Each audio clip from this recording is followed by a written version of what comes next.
What's going on? What's going on? What's happening? What's happening? What's happening? It's your brother outside the queue. We are back again. We are back again. We here to talk about it. We here to talk about it. Yeah, man. Um, there's this story going around, man, and you know, I was at the job today, so I really, haven't gotten down into the nuts and bolts of, you know, the fact from the fancy. So I don't know exactly what's happening with it, but I kind of wanted to watch a few of these videos with y'all to try to figure out what the hell is going on with this thing. You know, this Sharon, what is his name? Moore. Sharon Moore, the Michigan head coach, man. What the hell is going on? Uh, he was from what it seems like he was kind of embroiled in some kind of relationship with some kind of white woman or something that was happening. But I just want to figure it out. So I'm gonna try to watch this with y'all, and we gonna figure this thing out together. But we gonna let our resident blackologist, Dr. Umar Johnson, start off the conversation so we can, he can give us his insight. Let's talk about it. Of Michigan has fired head football coach Sharon Moore after an investigation into an inappropriate relationship with a staff member. Now, Moore has been detained by police as well. Black queens forever, snow bunnies never. I said black queens forever, snow bunnies never. I said. Now hold on. Was she a student or something? Because they're saying that it was an inappropriate relationship. If she was a student, then I can understand kind of where they're going with it. But I don't know. Let's let it play. Said black queens forever, snow bunnies never. What are the snow bunny rules? What are the rules of interracial mating and dating that the white man has gave the black man? Because up until 67, you could. See, I just gotta pause right there, just briefly, because why is it that the white man gets to give us rules on who we cannot date, and the rules, regarding that? Like, hold on, man, we in 2025. We should be the ones putting out the rules, or at least agreeing on the rules. But let's go. Go to jail for dating a white girl. Lose your life for dating a white girl. Get your reproductive sliced off your body for dating a white girl. There's three rules snow bunny Negroes must follow.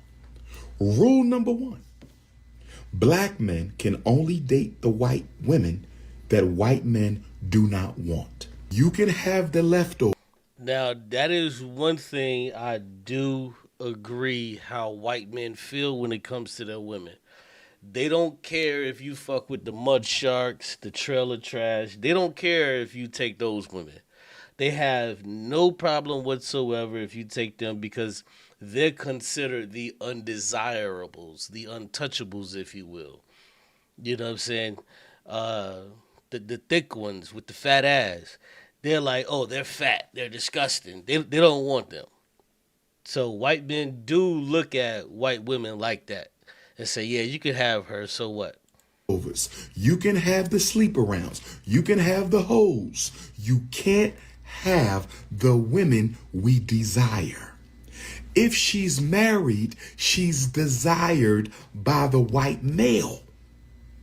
You can't take a white woman from a white man. That is a violation of the Snow Bunny Code of Conduct for Negroes. Rule number one.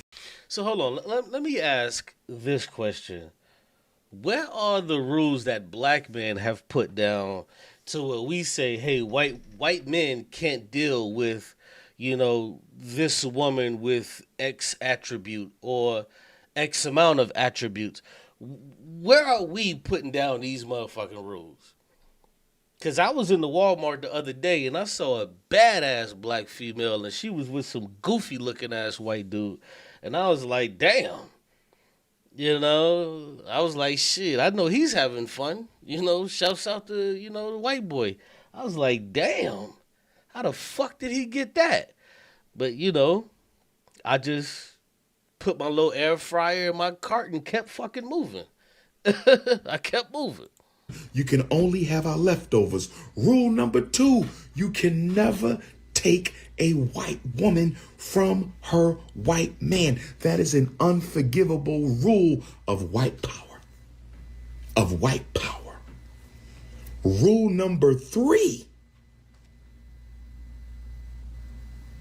don't you ever get caught sleeping with a desired white woman. If they catch you with... Isn't that really rule number 1? Because he said rule number 1 is that you can't have the desired ones. So rule number 3 is don't get caught with a desired one. Like, isn't that still like an offshoot of rule number 1? But okay. With one of their wives, if they catch you with an unmarried white woman who they consider desirable, they will destroy you. This is not about adultery. This is about teaching black men to know your place when it comes to fraternizing with white women. As far as the white man is concerned, as far as the white man is... Now, let me put down a few goddamn rules for myself for black men. Rule number 1, black men, if you're dating Nia Long, don't ever even cheat on her. Like, I don't give a fuck who you doing it with, a white woman, Hispanic, Native American. Nigga, don't ever cheat on Nia Long, nigga. So Ime Udoka, the head coach of the Boston Celtics a few years ago, he cheated on Nia Long. Like, bruh, like that right there should be, you know, off with your goddamn head, nigga. Like, how you cheat on Nia Long? Like, she's one of the baddest women in the damn universe. You know, let me put my own rules down, god damn it.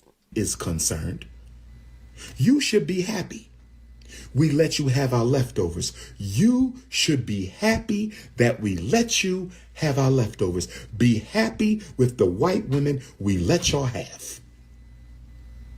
Michael Jordan was happy with the one we let him have. Charles Barkley was happy with the one we let him have. Tiger Woods was happy with the one we let him have. You Negroes. You know what's funny about what he's saying, though? In all actuality, no cap, all of those people, Michael Jordan, like, they all dealt with ugly ass white women. And that's real shit. Like, they wasn't dealing with the cream of the crop white women to where, like, they was so desirable to where even, like, no, like, these dudes, Tiger Woods, Charles Barkley, Michael Jordan, they dealt with ugly ass white women. Like, they wasn't even getting, like, the cream of the crop white women. You know what I'm saying? They was getting, like, adjustable 6s and shit. And it's like, hey, you know, you do what you do, but damn. Like, that's who you choose to leave your fortune to? But, you know, the looks don't really matter. It's about, you know, the person's character in my book. But when you look at the white women they were dealing with, it's just kind of like, damn, my nigga, like, you had millions of women to choose from. And out of the hundreds of thousands of white women you had to choose from, out of that million, nigga, you chose that. She must have had great character, you know? Forgot that you are not white. Only white men can sleep with married white women and get away with it. I'm going to say it again. Only white men can sleep with married white women and get away with it. Let me say it one more time. Only white men can sleep with married white women and get away with it. Don't forget the Snow Bunny rules. Number 1, you can only have white leftovers. Number 2, You can never take a white woman who's desired by white men. You can only have what they don't want. Number 3, only white men can get away with sleeping with married white women. I'm going to tell y'all something. I told y'all this before. You can sleep with her. You can marry her. You can give her your seed. She can have your babies. You can sleep with her.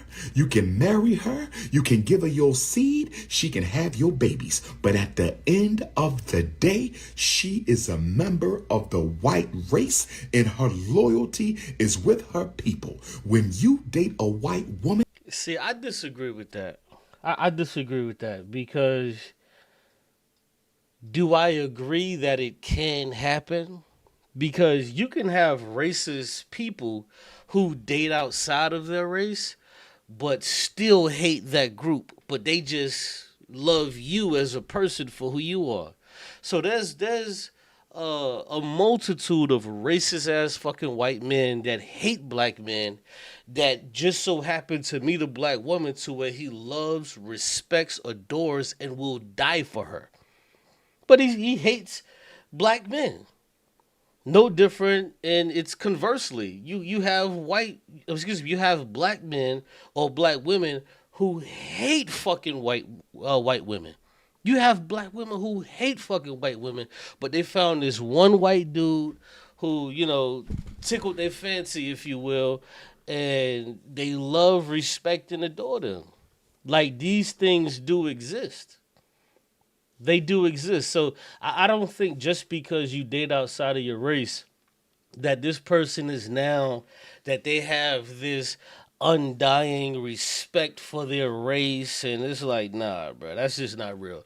Because even when you get down to like some different shit and you start talking about white people that grew up in like black neighborhoods, all they know is black people. All they know is black people. They don't know shit about white people. They have no connection with other white people. All they know is black people. Now, I'll tell you this. I will tell you this. If the opportunity presented itself and they began to ingratiate themselves in white society, a lot of them will flip. They will switch. But for the white women and the white dudes that all they know is black culture and they ensconce themselves in black culture, they have no fucking reason to ever want to mess with the opposite sex of their race, because all they know is black. No, listen, let me take you a cut deeper. It's also with white people that grew up like in California around Mexicans and shit like that. They feel the same way. If all they grew up around is vatos and all of this shit, and that's part of their culture, because, they can, listen, white people and people who are not of your culture can become ensconced in your culture, and that's all they rock with. They listen to rap music, nigga, they don't make pastries and nigga, they're not fucking with none of that. I've met a few of those white women that are just like that. You know what I'm saying? They do their hair like black women do. They talk like black women. All of that shit. Like, they really like that. And it's not a joke for them. Like, that's just their life, that they grew up like that.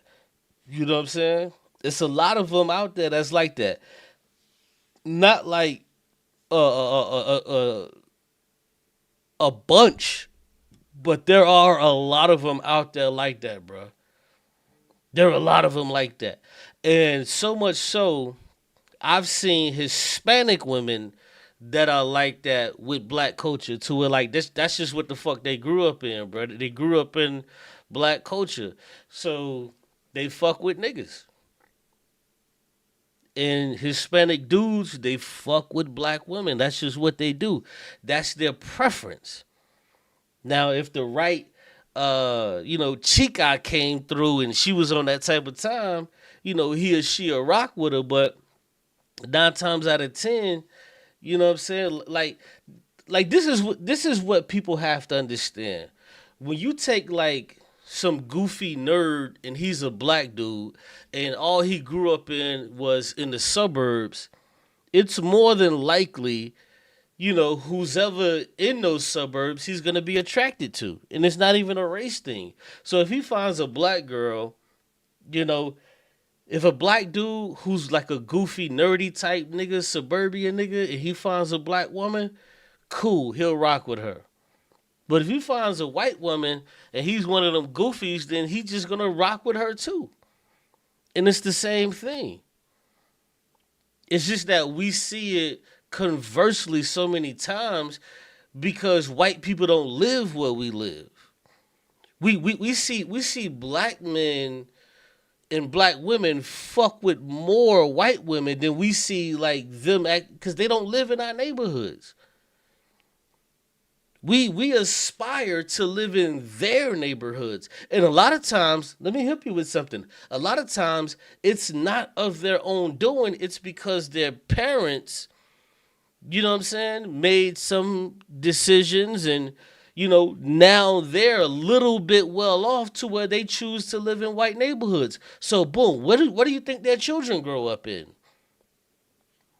So when you look at a lot of these black athletes and you say, damn, these black athletes are going to primarily PWIs, and even before that, they're going to these institutions to where it's mainly white people. So this is where they begin to grow that affinity towards white people. You see what I'm saying? Like you ain't gotta hate on these brothers and sisters who feel this way. You gotta have to understand the type of time that they on. A lot of times their parents put them in these situations to where this is what they have to choose from. This is what they got to choose from. You like, damn, nigga, Tisha wasn't good enough? It's like, nah, nigga, Tisha just wasn't around and she just wasn't, in my zeitgeist, nigga. She just wasn't in my shit. Like, that's really what it be a lot of times. And a lot of times we look and be like, damn, this nigga done got a white woman. Or we look at like, damn, shorty done got a white man. A lot of times it's because of their upbringing.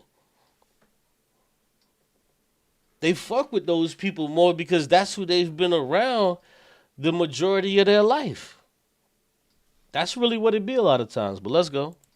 She is always in charge, never you.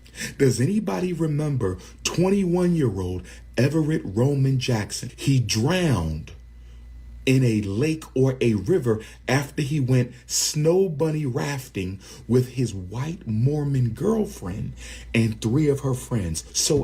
But let me say this though. Let me say this though, because I meant to add this. With all of that being said, there's still no excuse for cooning. We should still lambaste you from being a fucking coon. We still should take that cat o' nine tails to your goddamn back when you turn into a coon. I don't give a fuck where you grew up, nigga. You understand the plight of black people. So just because you get a white woman or you get a white man doesn't mean that you should turn into a goddamn coon. You still should get that goddamn cat o' nine tails to release the flesh off of your motherfucking back when you try to turn on us. Yeah, go ahead and fucking marry whoever you want to. We understand that. That's an understanding that we've worked out and we get it.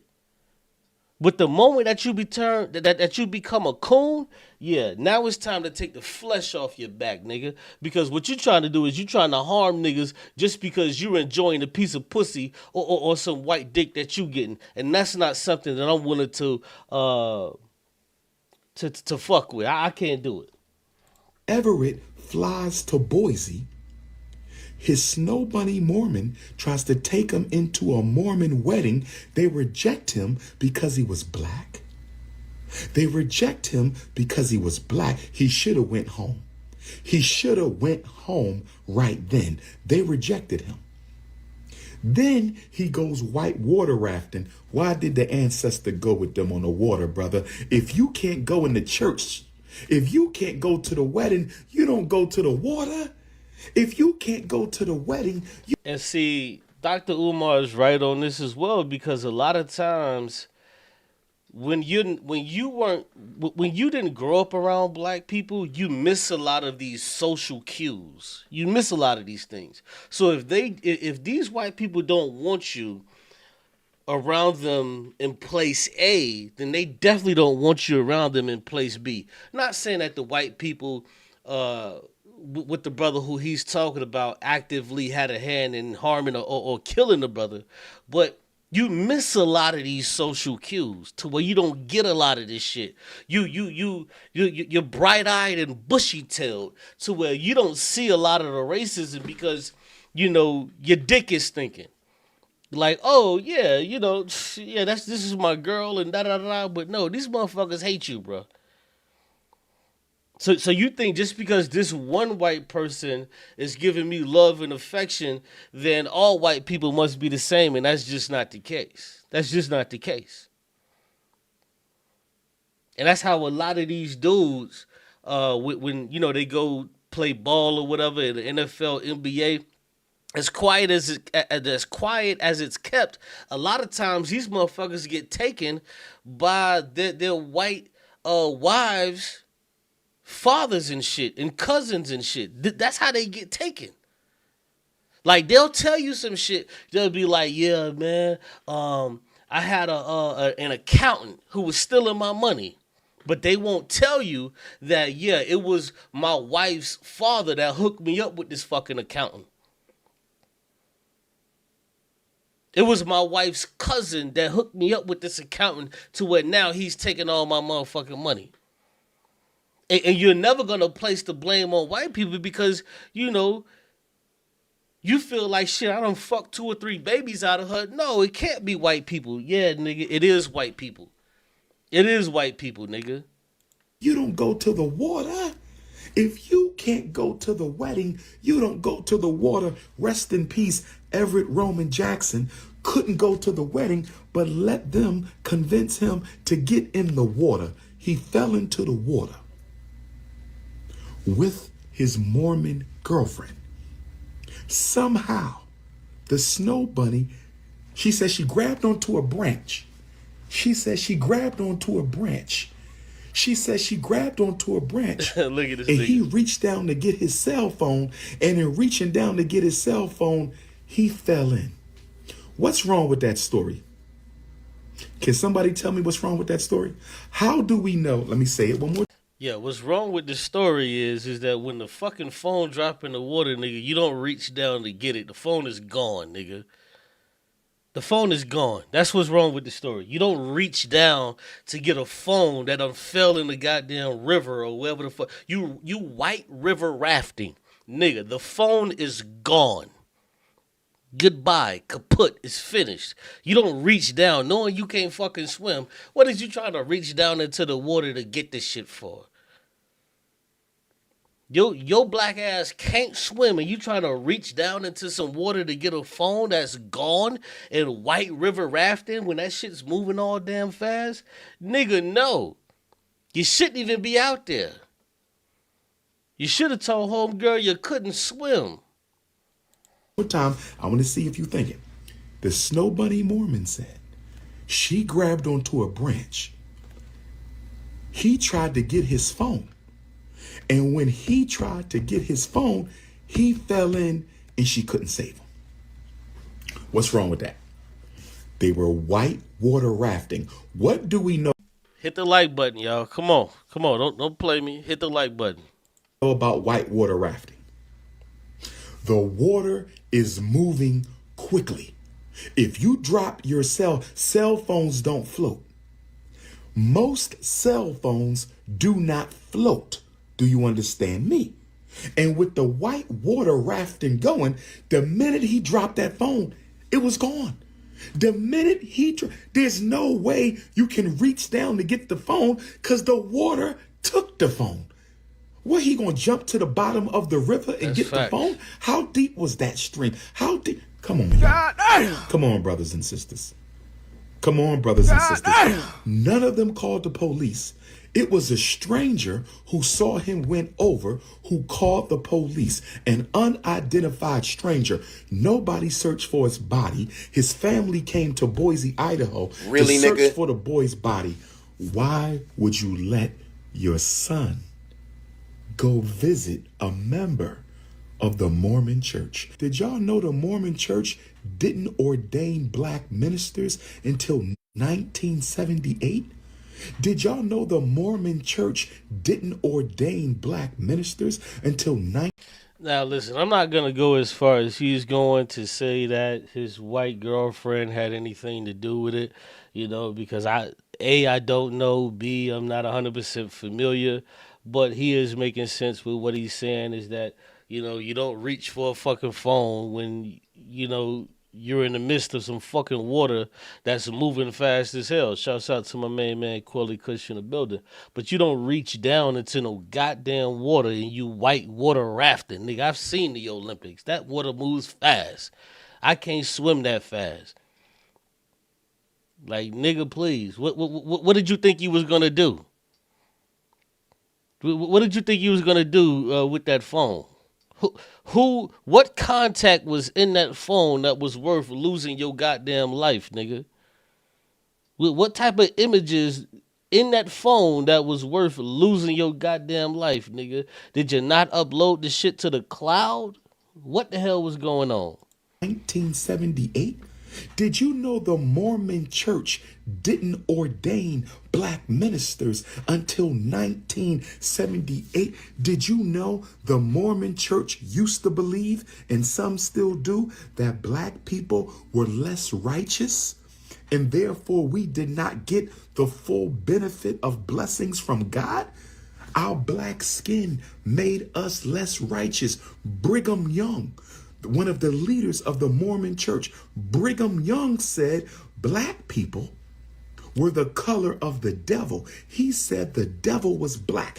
Brigham Young used to teach that the devil was black. And he said because black people were cursed with the color of the devil, that justified our slavery. If you don't believe me, go do your research. The Mormon Church taught that the devil was black, that black people were cursed with the curse of Ham. Hey, listen, man. It's nothing in that phone that's going to make me reach for that motherfucker. Now, if, you know, he dropped it and he was fumbling it and, you know, trying to pick it up or whatever, and it, you know, but no, if it dropped, there's nothing in that phone that's going to make me dive into that water to go get that phone. Ain't happening. You can forget it. That phone is donezo, nigga. I don't give a fuck what's in that damn phone. I don't give a fuck if that phone got pictures of my mama, nigga, who's no longer here. Why the fuck would I try to join her by jumping in that goddamn phone, in that water? Nigga, please. Ain't happening. But let's get into this next video. With Snow Bunny Amy Robach, his co-host. Our brother TJ Holmes of Good Morning America was caught in a Snow Bunny affair with his co-host, Amy Robach. ABC News, which is owned by Disney. ABC News, which is owned by Disney, said the affair does not violate company policy. ABC News, which is owned by... Hold on, let's get into this video right here, because I'm really trying to figure out what's going on. Reporting with this live from Hypers Club in Atlanta, Pride Plus News. I think I'm this John brother's Hoffman. gonna break it down. A story is coming out of Michigan involving the now former football coach Sharon Moore, who at just 37 years old will become Michigan University's first ever black head football coach with a $6.1 million salary for the season as one of the highest paid coaches in college football. Now, overnight, he has ended up in police custody soon after being... Now he's locked up. Like, this is what I'm trying to figure out. Like, now he's locked up? Like, bro, what did you do? I thought he was probably just cheating with the girl, but now he's in jail? Being fired. According to reports, Moore would end up in a sexual relationship with one of his staff members, and that the university would become aware of this after a delivery driver would end up tipping off the school that they had delivered a Plan B to his office. Independent journalist Scott Hughes would post, the University of Michigan. So the nigga was so stupid, he got DoorDash or whatever to deliver a Plan B instead of just going to fucking CVS to get it himself. Bro, just go get the damn Plan B. Damn. Michigan's investigation into Sherron Moore's inappropriate relationship with a staff member became shortly after the UM athletic department received an anonymous tip from a DoorDash driver which stated that he personally delivered Plan B to Moore's office. Following the investigation, Moore would be fired, ending his historic run at the university. On Wednesday, a statement from... And see, here's my thing. There must be something more to this because, pardon the pun, but there has to be something more to this because if this was just somebody on his staff and it was a consensual relationship, there shouldn't be anything wrong with that. But there has to be something else that landed the dude in jail. The university would be released, confirming his firing. Sherron Moore has been terminated with cause, effective immediately. Following a university investigation, credible evidence was found that Coach Moore engaged in an inappropriate relationship with a staff member. This conduct constitutes a clear violation of university policy, and UM maintains zero tolerance for such behavior. Biff Poggi has been appointed head football coach. Now, let me say this briefly. I disagree. Obviously, with their code of conduct, if you have a person who's of age and the relationship is consensual, there shouldn't be a problem with it. There shouldn't be a problem with it.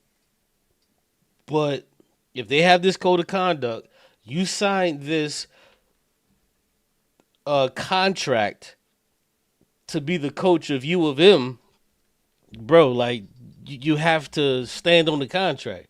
And why the fuck would you give up $6 million to bust a nut? Like, bro, your priorities are fucked. In an interim capacity, effective immediately. Now, this story would anger many black users online after they discovered how much Moore was making and that his job was lost over cheating with a woman who happens to be of the opposite race. The University of Michigan just fired head coach Sherron Moore for allegedly having inappropriate relationships with a staff member. Why? I know you saw what happened to Michigan State's head coach. I know you saw what happened to Shannon Sharp. And here you are, 9-3, wilding. I just don't understand how one could throw away everything. Who doesn't want to be Michigan's head coach? Well, I don't want to be Michigan's head coach, but I feel what the sister said though. It's like, why would you throw that away? You know, when you got so much working for you, bro. Like, why throw it away? And all of this is, and I'm gonna be honest with y'all. You know, take it how you want to take it. The only reason that this clause is in their code of conduct, of code of ethics, is because of the Me Too movement. Because they look at it that if a person in one particular position of power is engaging in sexual conduct with another person who has less power, then they're not fucking with it. Because it looks like that it could be coerced. To where he's the head coach and he could potentially say, well, I can give you a boost or a raise or a higher position, so sleep with me and I can make that happen. So this is the only reason why that clause is in the code of conduct. But the problem with that is that a lot of women are willing to do that shit, number one. And number two, just because we have a sexual relationship doesn't even mean I'm trying to give you a raise. Doesn't even mean I'm trying to give you a bump in your status or anything like that. So this whole shit is problematic. Like, that needs to go away. That needs to go away, because just because I sleep with a woman doesn't mean that I'm trying to offer her something. Like, that whole that shit gotta go away, bro. It has to go away. But at the same time, if you sign up for this shit, you have to A, acquiesce to it, and B, understand this is what it is. Legacy, the tradition, the money, the talent, the skill, the big house, and you threw it away for what? Some coochie. Man, niggas have fought wars over coochie, so let's not act. She's doing the most. Countries have fought wars over coochie, because she used that word, that's why I'm using it. But, a lot of niggas have died over coochie, as she said. So let's be real here. Sherrone Moore spent 15 years of his life moving up the coaching ranks to finally being a head coach after 15 years working his way up, to then lose his job because the mother is too damn horny. Lose your job, your first head coaching job. So you might not get another head coaching job because it's your first time and you wasn't doing a great job there either. A lot of Michigan fans wanted you out after the first couple of games, like, he's not it. And then your first opportunity, you sleep with a Michigan staffer because you're just too damn horny, right? But hold on, but see, now see, this is why I say I have a problem with that, and I'm gonna hip y'all to this. This is why I say I have a problem with it, because the Me Too movement just kind of messed everything up. Were there a lot of true things in the Me Too movement? Of course. But see, the Me Too movement kind of effed everything up, because what if he met this staffer? Just pause for a second. Just hear me out. What if he met this young woman or whatever? He was sleeping with her, and he decided to marry this woman, and they got married. Would he still get fired? Would it still be looked down upon? No, it actually wouldn't. It actually wouldn't. And this is the problem that I have, because if he was dealing with this woman, he married her and all of this other shit, had babies by the woman, nobody would give a damn. But something else had to take place for him to get fired, and then subsequently find himself in a jail cell. And you got family and kids at home, bro? This is a terrible way to get fired. At least lose your job the regular way. You're just not competent enough. But losing it like this, bro, come on, bro. It's more disappointing than anything. So let me get this straight. Sherrone Moore cheated on his wife, got caught, and was fired from the University of Michigan as their head coach because he was sleeping with a staff member. Upon finding out he got fired with cause, he then proceeds to go break in to said staff member's house and threatens her? Boy, Sherrone. No, okay, so that's what happened. Because I was trying to figure out how the nigga got locked up. That's what happened. The nigga went and broke into her house. Oh, yeah, nigga. They need to put you up under the jail, nigga. Because you was about to do some real fucking extra biblical evil shit to that woman. So the nigga went to the woman's house. Yeah, you wild for that, bro. Yeah, nigga. I'm all for that. I can't even vouch for you no more. You just all the way crazy, nigga. You just all the way crazy. Damn, he broke into the woman's house. You wild, bro. Sherrone Moore, this might be the crash out of the century. Boy, you lost the bag. It's something about food delivery drivers that makes them feel that as long as they got their hazards on, they can park wherever they want. I can't be the only one who feels like this. I mean, do they think about the risk they create for other drivers? Anything can happen. I know to call Morgan and Moore. Your claim now by Stereotypes why black men rarely get leadership roles were labeled 1. Sexually undisciplined, 2, violent criminals, and 3, poor decision makers. Sherrone Moore checked those boxes. Black men given rare opportunities like Moore hurt black people's chances by living up to negative stereotypes. While another user would write, I hate to say it, but we're now seeing another black man losing while like Moore hurt black. Let me say this, man. This whole tweet is problematic because it's not black men. Excuse me, it's not just black men who are sexually undisciplined. It's not just black men who are violent criminals. And it's not just black men who are poor decision makers. This happens to a multiplicity of people. So when you say, Sherrone, he checked those boxes. No, he was just a fucked up individual. He was just a messed up individual. The moment he went to that woman's house, come on, bro, like that's out of there. That's crazy. But now, let's stop put this on black men. We can't do that. We cannot do that.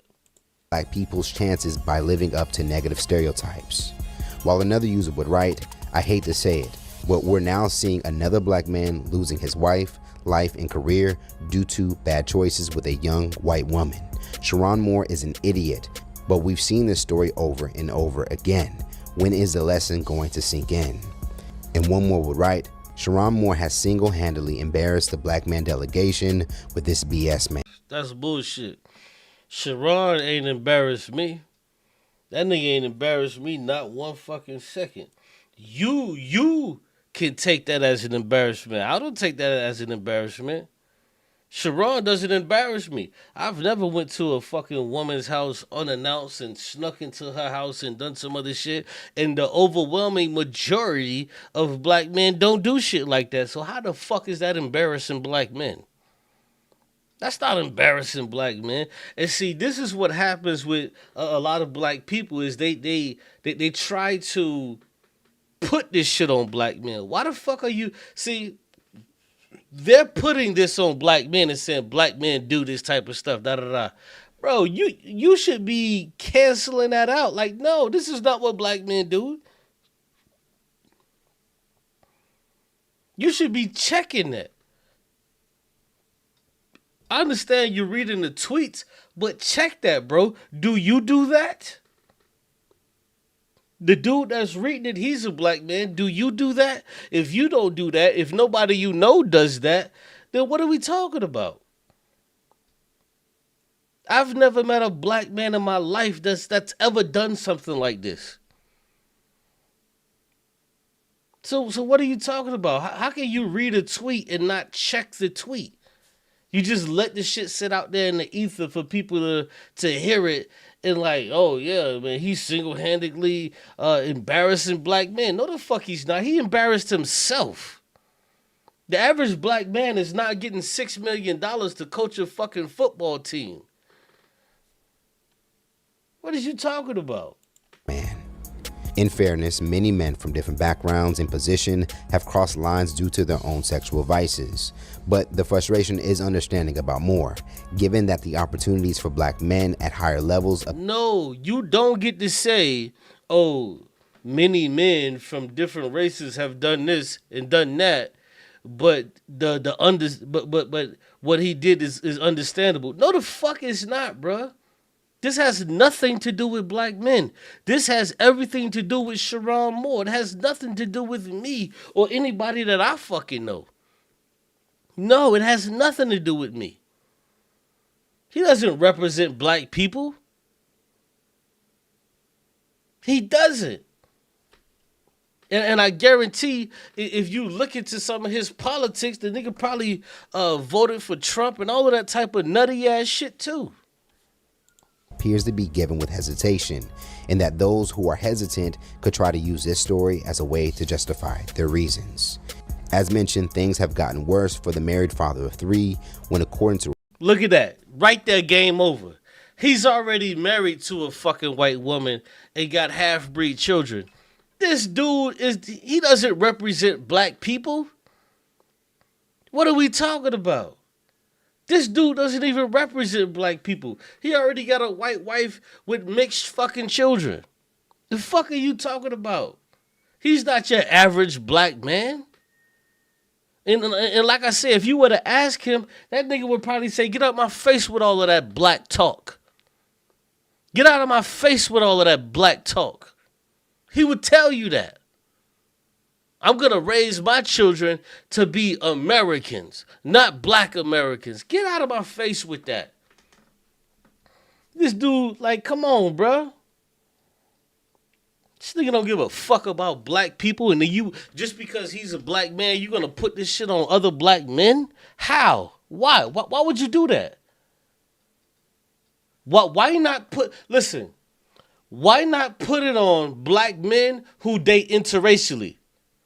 Why don't you niggas never do that shit? You notice something? These motherfuckers, whenever there's a situation like this, they always say, this is a black man that did this wild shit, and then they automatically put it on black men. Why don't you say this is a black man, and we're going to put it on all the motherfuckers who date interracially? Put it on them. Why the fuck are you putting this shit on black men?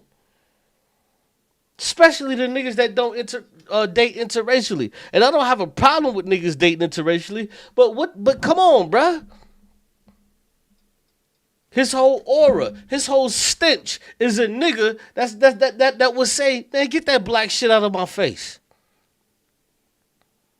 That wouldn't give a fuck about what a nigga was talking about if a nigga walked past on the streets and was trying to tell him about some shit.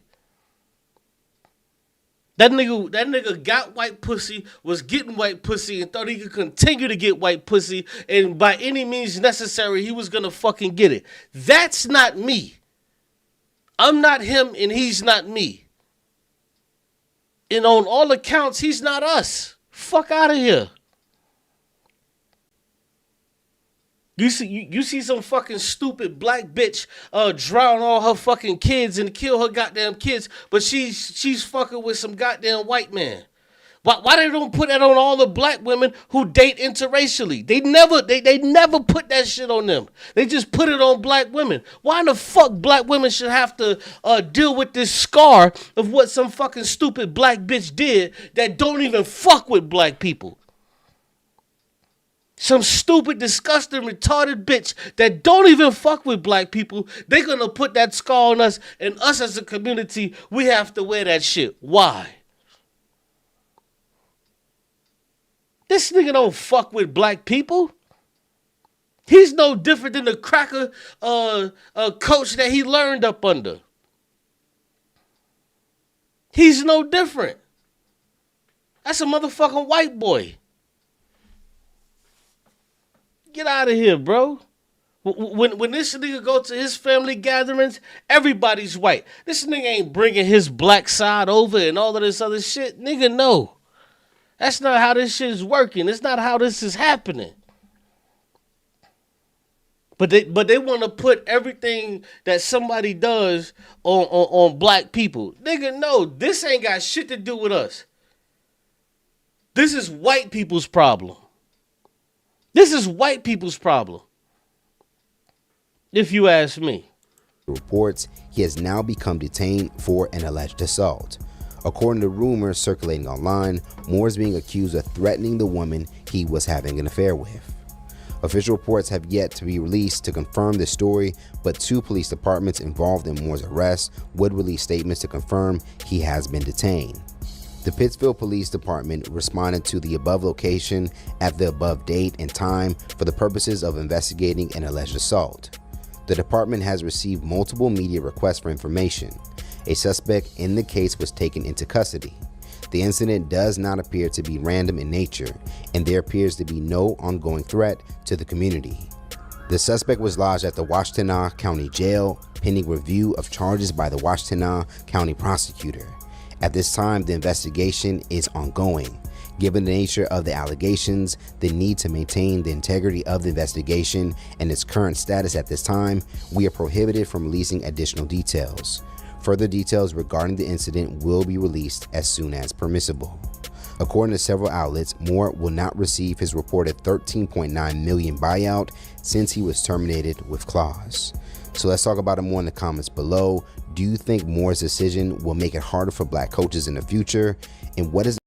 And see, this is why, like, sometimes I kind of feel what them FBA niggas be talking about.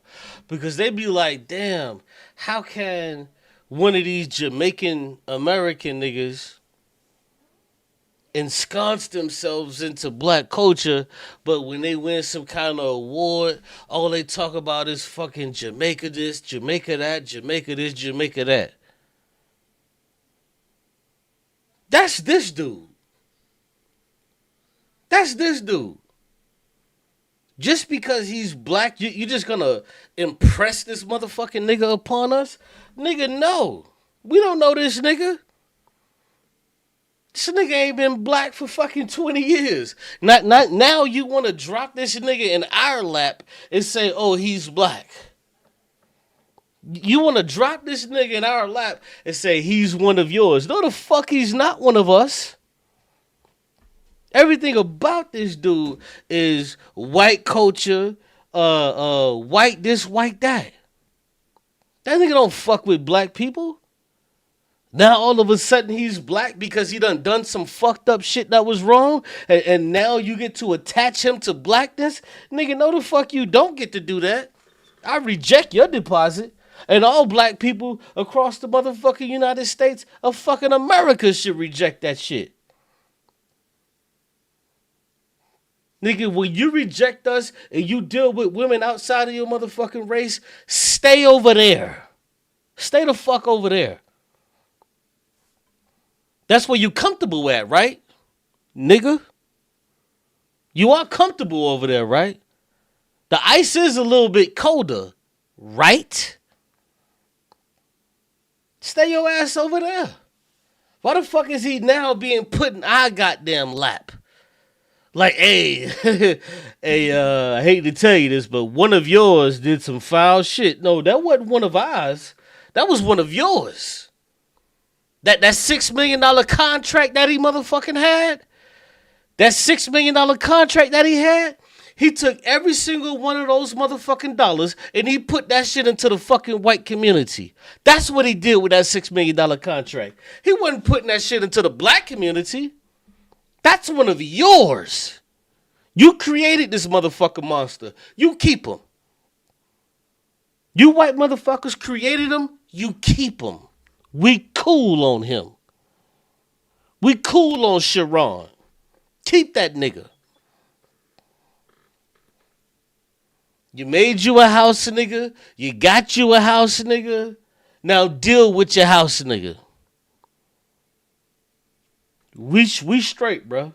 We cool. We cool, bro. Everything around this motherfucker has been lily white for the past 20 years. And then now all of a sudden he done spazzed out and undid the shit that white people do. You better be glad the motherfucker ain't do what white people do and just kill their fucking wives and kids to deal with the fucking white bitch he was fucking on. You better be glad he didn't do that. Because that's what a lot of you white motherfuckers do. White motherfuckers will just kill the whole goddamn family. Like, fuck it, I want to move on. I don't want my wife and kids anymore. I just want to move on. They'll just kill every bitch in their mammy. They'll just kill everybody. You better be glad he didn't do that. But this is your problem now. Mr. Washington. This is your job. This is your problem now. This ain't a black people problem.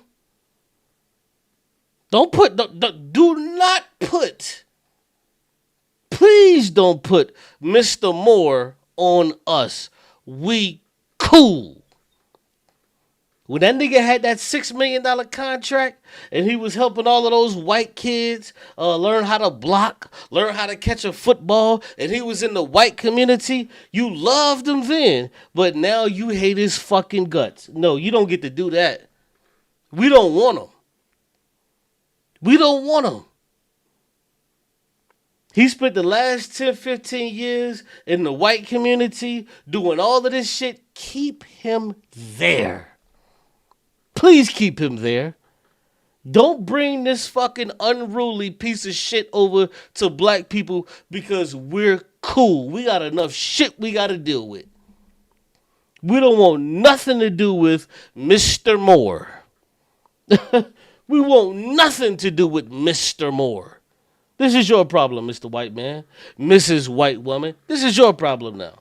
This is the craziest part of this story that you've heard so far. Stay up to date for the latest news in comedy, culture, and sports by subscribing here to our YouTube channel.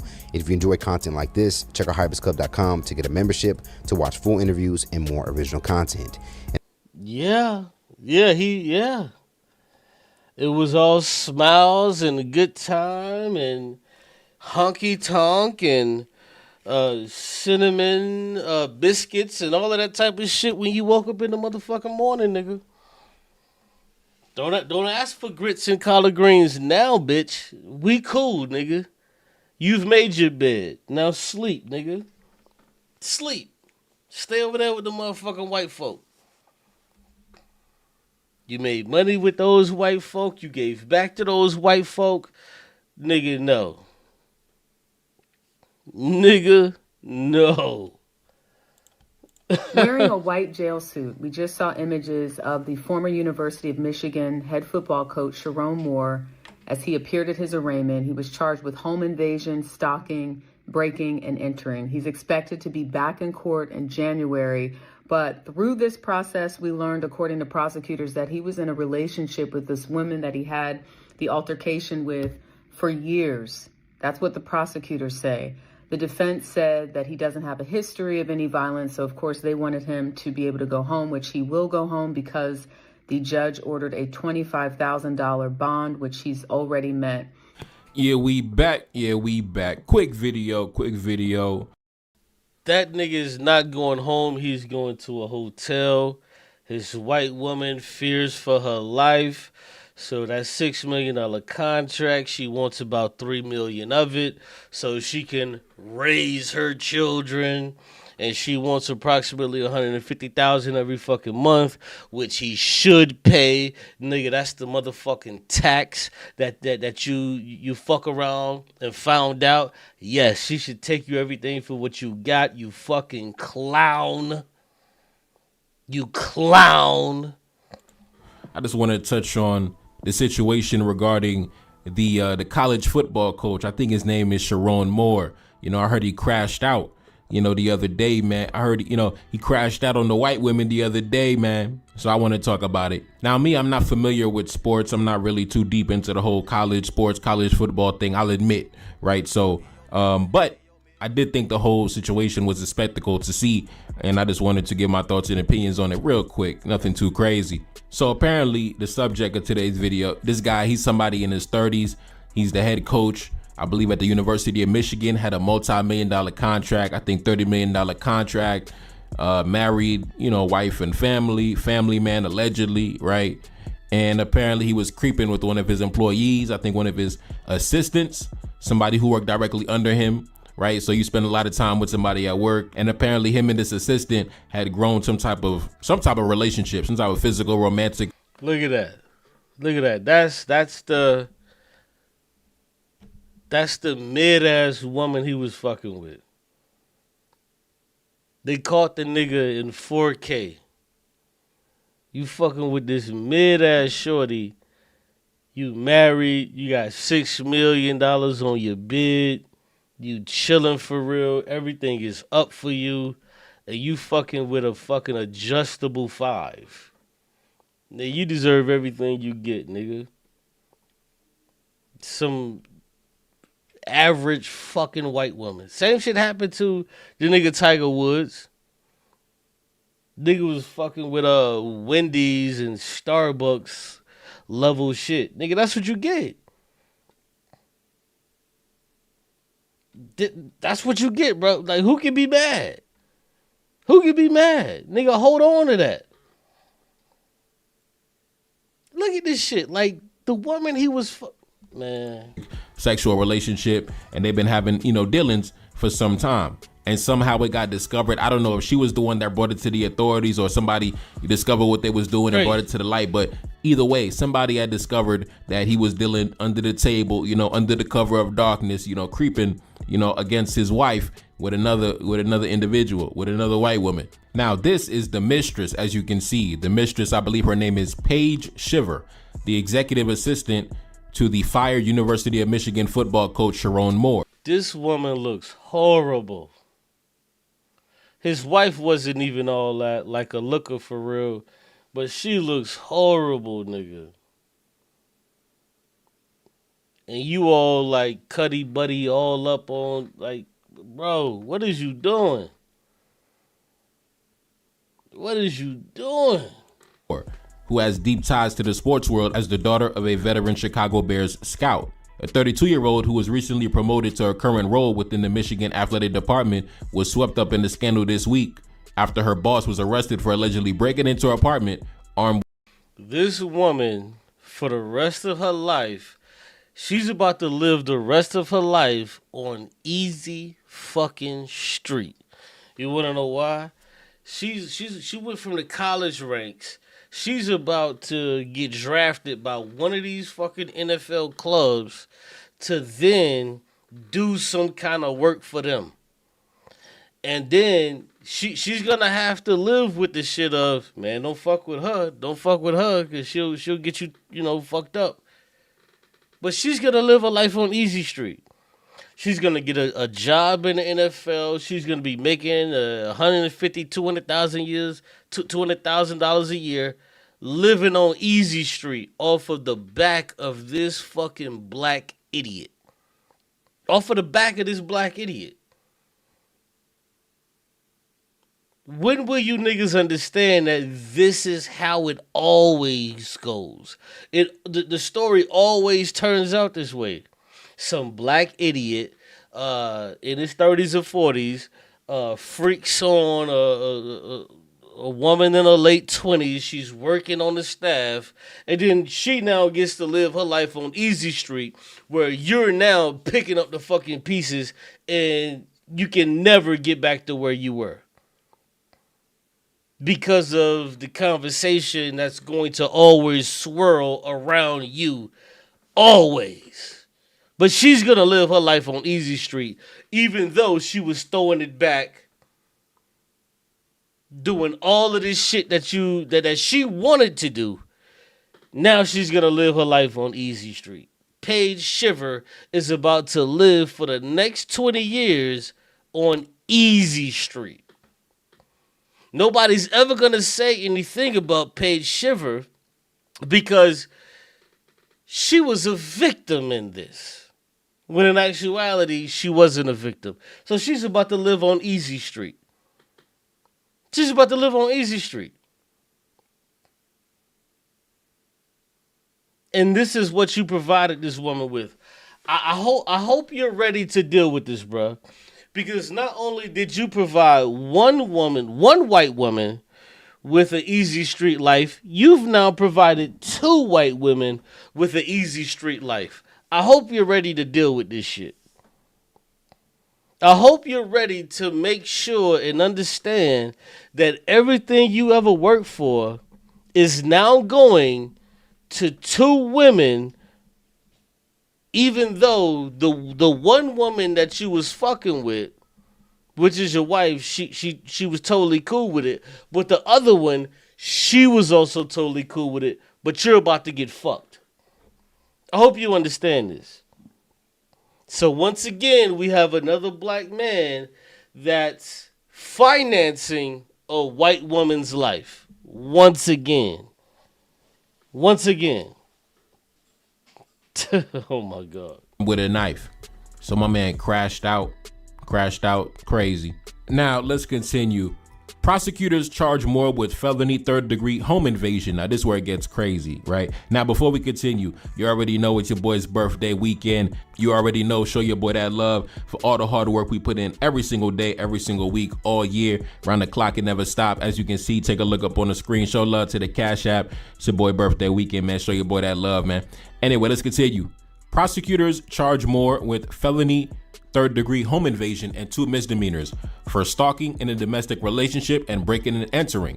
Moore was released from jail after meeting the $25,000 bond.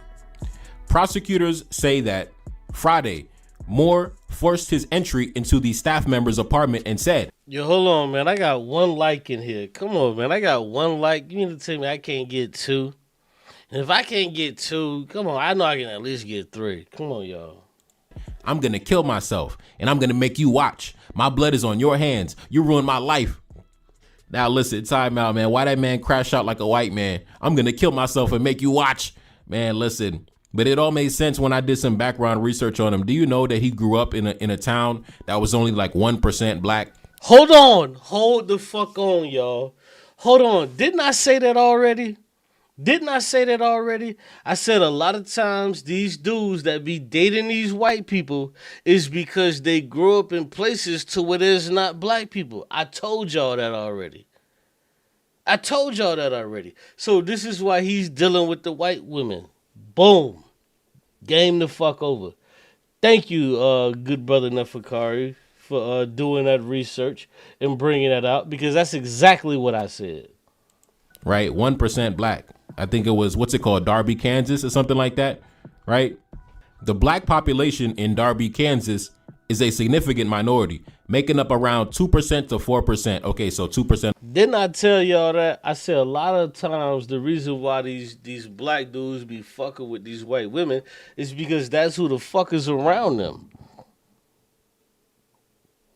That's who's around them. They're not around other black people. I told y'all that. Shouts out to my brother Nefikari Desalegn for doing that research. That's crazy. And the 4%, not 1%, but still, as you can see, very tiny black population, which means that the brother probably spent a significant amount of his life probably surrounded by, white women and frat boys and things like that. So now what confirmed to me that he had the white man spirit was when I seen a video of him speaking after a game, right? Run a clip. I'll be right back. Sharon, what does it mean to you? I want to thank the Lord. I want to thank Coach Harbaugh. Fucking love you, man. Love the shit out of you, man. We got the best players, best university, best alumni in the country. He talked like a white boy. Like if you like listening to him how I'm listening to him, if I were to hit this dude on the phone, I would think he was a white boy.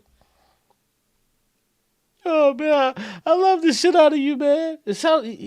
He sounds like a white dude. I wouldn't be able to differentiate. I'd be like, sir, can you put your father on the phone? Like, who the fuck is this guy? Love you guys. These fucking guys right here. These guys right here, man. These guys did it, man. Man, listen, yeah, tell me he don't sound like a white dude, bro. But like I say, it's not of his own doing. That was his parents. They sent him to West Bubblefuck, and he's been around white people all of his life. So it is what it is. We're not mad at him for that, but we understand. This is why Tisha wasn't trying to holler, because she saw him. She saw his Converse wasn't laced up right, and she was just like, nah, I'm cool.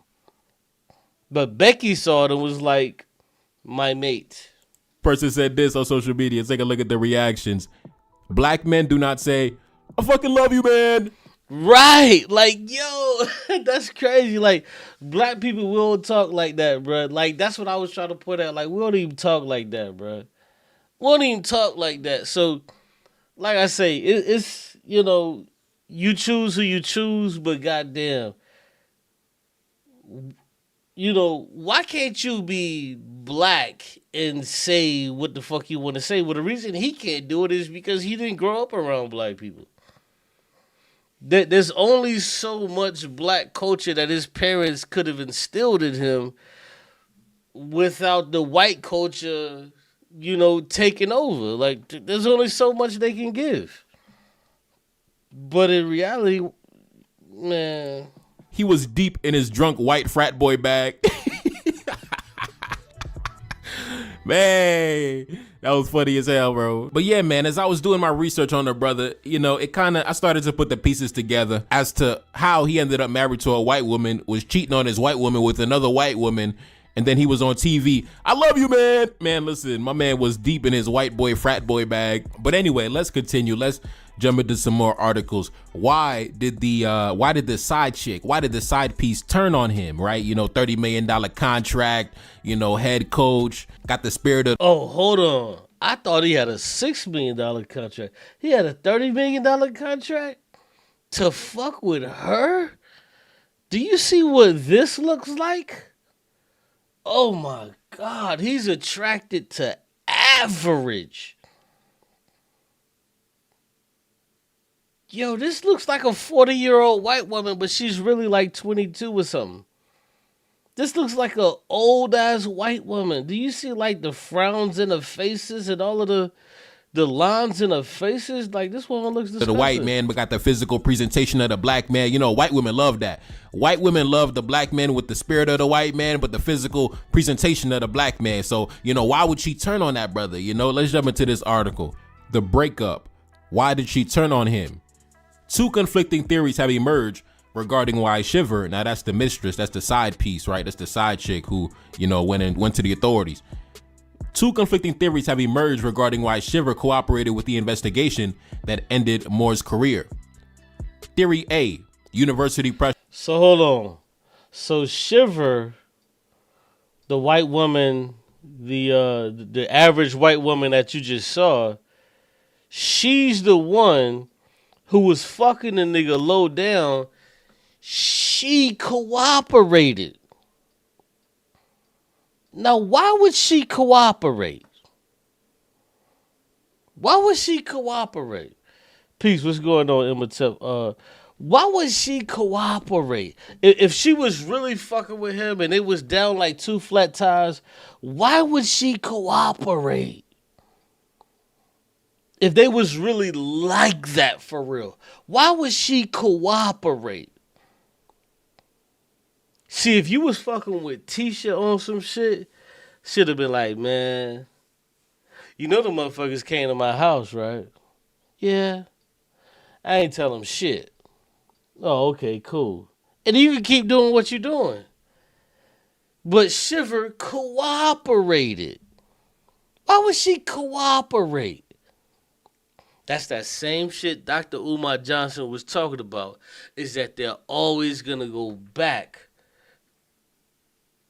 to who they fuck with. She didn't fuck with you like that. She saw the beam got in her eyes and she figured out, hold on, if I tell on this nigga, I can live the rest of my life, at least for the next 20 years, on Easy Street. And she caught his dumb ass. She caught him out there slipping. Dumb diddy. Some sources suggest that Michigan officials, desperate to fire Moore for cause to save $16.5 million, pressured Shiver to come forward. In this scenario, she cooperated to save her own job and avoid being swept up in the termination, right? Now, like I said, I'm not too familiar with, you know, college football and things like that, but, you know, I already know, man, that's the easiest way to take somebody down. The easiest way to take somebody down is through a woman. Send a woman his way. That's why I said in previous videos, women make the best intelligence agents, right? When it comes to men don't really make the best intelligence agents because we always getting caught. You know, men always getting caught. But with a woman, man, that's the easiest way to penetrate a man's inner circle and take him down. Anyway, let's continue. Theory B, the scorned woman. The more prevailing narrative supported by the criminal charges is that Shiver, the mistress, attempted to end the relationship, sparking volatile behavior. According to the 911 call, Shiver claimed that Moore had been stalking her for months. This suggests a dynamic in which Moore refused to let the relationship go, leading Shiver to go to the administration, not just to save her own job, but to seek protection from an increasingly possessive partner. Now, that could also be a valid reason as well, right? If he was, you know, crashing out, I'm gonna kill myself and make you watch, you know, crashing out like a white man, you know, I think that could be a valid theory. Yo, here's the theory. She caught a meal ticket. She said, hold on. I got a meal ticket. If I tell Netflix is probably gonna, be hollering at me to do a documentary about it. I can sue the nigga for wrongful, whatever the fuck. Like, she was looking at this nigga as a meal ticket. But the nigga was so stupid, he didn't understand the shit. And like I said earlier, when you live around white people, and like I said, of no fault of your own, a lot of times it's your parents that put you in these situations. But when you live around white people, you don't have that wherewithal to see the bullshit. You can't see the bullshit coming. You know what I'm saying? And I think that's how the nigga got caught up, because he didn't see the bullshit coming. He was just on some, it's just another white woman that I'm trying to fuck on the side and everything is going to be all right. Nigga, no. No. She saw a meal ticket and she was like, yeah. Let me get this meal ticket real quick. Think about it, though. For the next 20 years, she can literally make $200,000 a year for the next 20 years. She's going to be all right. She's going to be good for real.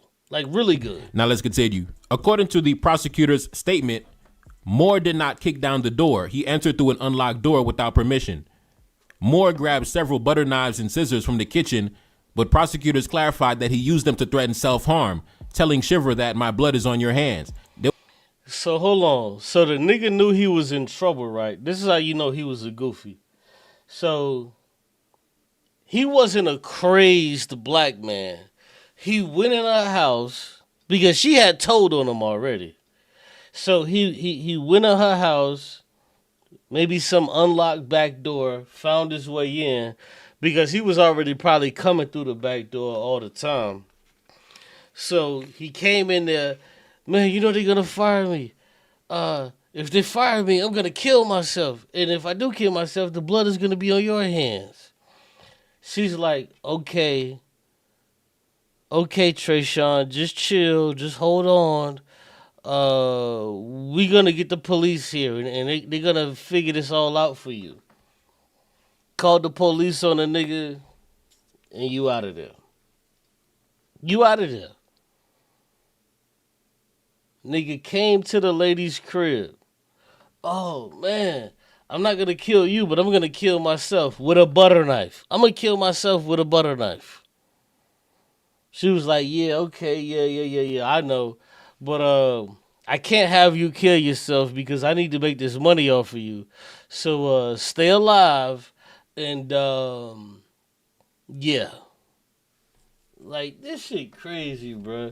Like, she played this stupid-ass nigga from the beginning to the ninth inning, and I know when that dumb-ass nigga was sitting in that cell, he was like, damn, this hoe played me. She fucking played. There was no physical stabbing. The assault charge stems from the terror that Shiver felt during his erratic behavior. Okay, so originally, the story was that he broke into the apartment and he threatened, to assassinate everybody, but actually what he just threatened to do was it seems like he tried to play the sympathy card, right? It seems like he tried to, I'm going to kill myself. So to make her feel bad for him, right? I'm going to kill myself, so she can come out and say, no, don't kill yourself. Don't kill yourself. I love you. Yo, this shows you how much that she didn't give a fuck about that nigga. Because the dude was saying, I'm going to kill myself. And she still called the police on the nigga, knowing that he had a weapon on him. And police could have just executed that nigga right there on the spot because he had a weapon. So she didn't give a fuck about that nigga. This was all for self. She knew for a fact how police treat black people. And you see this nigga armed with a weapon? She knew exactly what the fuck was gonna happen. She said, if A happens, if they come and apprehend him, I get about $10 million. But if they come and they don't apprehend him and they can kill him, I can say I was fearing for my life and I still get about $6 million. So she looked at the whole thing and she was like, I win all the way around. I win all the way around. So you know what she did? She dialed 911. She dialed 911. Damn. You know, I think he tried to pull up the Hail Mary shot. I'm gonna kill myself because of you. And then you know, some guys be crashing out like that. You know, when the girl about to leave, I'm gonna kill myself. Y'all gotta relax, man. Listen, just let it go, man. Especially when you got a $30 million contract, you a $30 million man. What you doing crashing out over some little jump off, a little mistress? Come on, man. Come on, brothers. Come on, man. Anyway, let's continue. See, it's easy to say, you know, don't crash out.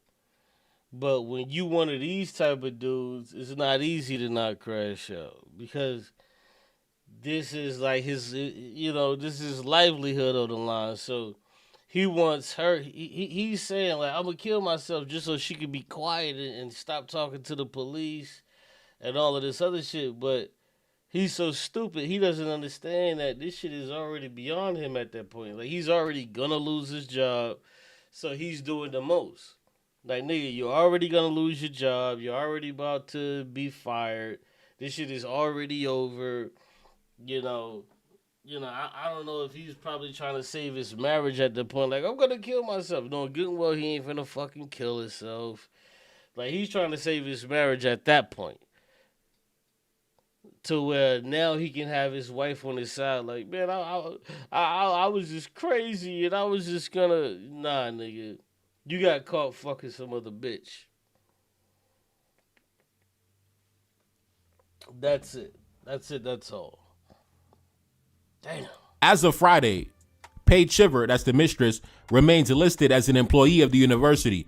This has sparked outrage among fans who ask, why is the head coach fired, but the staffer he was with gets to keep her job?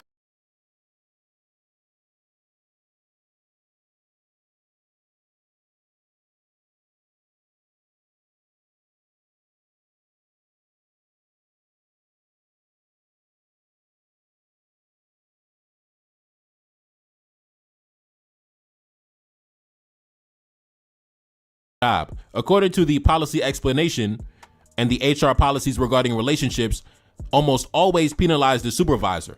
As the head coach, Moore held power over Shiver regardless of whether Shiver pursued him or not.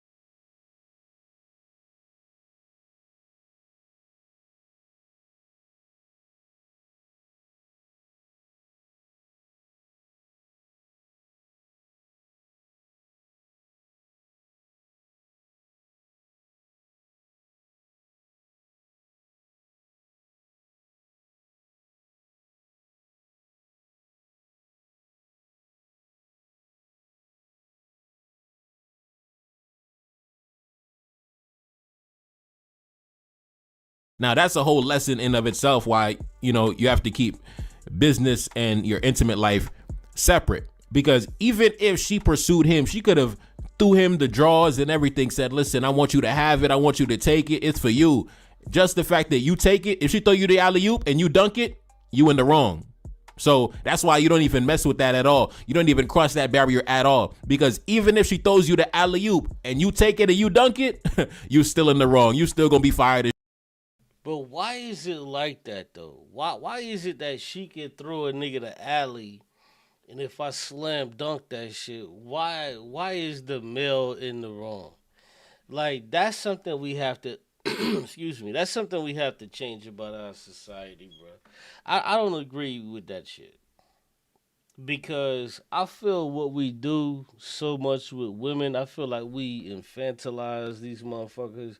We treat women like fucking retarded people. We put them on the same level as retarded people. And I've never been one to do that. You know, like, we do that shit way too much with women. We treat them like fucking, like they're stupid. Like they can't hold their own.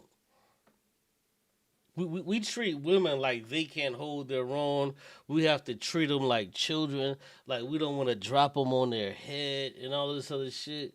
Like that shouldn't be the case, bro. I'm gonna be honest with you. That shouldn't be the case. She's still gonna be in the clear, right? I know it is what it is, man. That's why we gotta move with precision and circumspection and intelligence out here in these streets, man. But anyways, I want to jump into this clip. Now, I'm not the super religious type of guy. You know me, I'm not the super spiritual, religious type of guy. But I think what this brother said was pretty, pretty solid according to the situation. So I'm gonna play this clip, and I'm be right back. I wanted to jump on here real quick to talk about something that we're watching unfold again right before our eyes, but this time it's at the University of Michigan. Another man losing everything because he couldn't master his emotions. And let me be clear, I'm not here to judge Sherrone Moore. No, I'm here because... Well, hold on. Let me interject. Let me interject. It's not about a man mastering his own emotions. That's bullshit. And I hate that as men, we have to play this fucking game to where we have to master our emotions. We have to so-called master our emotions. But the woman who was also engaged into the shit that we also engaged into, she holds no fucking blame. Me personally, I don't think you should be able to blame the guy, especially if it's found out that the woman, she was wanting this shit. It wasn't a situation to where he was trying to grape the woman or graped her on multiple fucking cases. No, this is something that they both agreed on that they did together. So why the fuck is it now, oh, the man must master his emotions? That's bullshit. Master my emotions for what? For whom? My emotions that I engaged in an act with a woman who was of age. I engaged into an act with a woman who was of age. I didn't do anything wrong. So what the fuck are we talking about? I need to master my emotions. What did I do that was wrong? Now, if the woman was 16, 15, 14, yeah, nigga, there's a place we need to put you. And it's under the fucking jail. But why are we talking and getting into mastering emotions and, we shouldn't, as men, we shouldn't do this and we shouldn't do that, especially when there's a woman who's engaging into this shit who's of age. So hold on, is she no longer culpable? So if she's not culpable and she's 24, 25 years old, okay, well, say that then. Say she's not culpable. She has no idea what the fuck going on. Well, if that's the case, if she's 24, 25 years old and she doesn't know what the fuck going on, then why the fuck does she has the ability to vote at 24, 25 years old? Why the fuck does she has the ability to own her own business at fucking 18? Why the fuck does she have the ability to do whatever the fuck she want to do at 18? Because if we want to hold the woman that's 24, 25 years old or whatever the case may be, if she doesn't have the ability to master her fucking own emotions, and I need to master mine, then why the fuck are we treated differently? No, we should be treated the same. Because, yes, I am an adulterer by cheating on my fucking wife for dealing with this fucking chicken head. But at the same time, where does the fault lie on this woman? Oh, you know what? We can't call her a woman. She's just a girl at that point, right? What the fuck are we doing? Hold on. Is it that she's so young she doesn't know what the fuck she's doing? Or is it I'm taking control of her? If I'm able to take control of a 23-year-old, 24-year-old, 25-year-old woman, if that's the case, then they don't need to have the same rights that men have at 23, 24, and 25 years old.